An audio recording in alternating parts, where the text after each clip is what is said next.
How to make a heart lantern in Terraria. So first is gather up some chains. So I have one right here. So these act as a basic crafting component you'll need as your starting ingredient. Then head over to any workbench. So I have mine right here.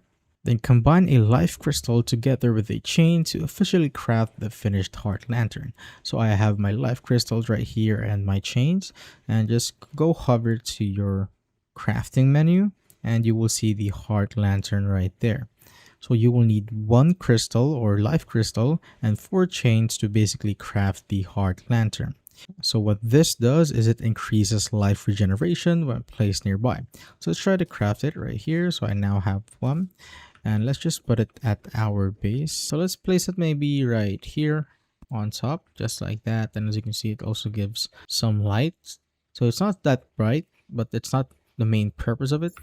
Its main purpose is to give more regen when you're nearby. So it's great wherever you plan to spend time fighting or grinding, your arena, your base, or anywhere you'll regularly be standing. And just an important tip, it only actually works within its specific light radius. So it needs to physically be nearby and visible to boost your regeneration rate at all. So I suggest you place it centrally within your combat space, and that's how you basically make a heart lantern in Terraria.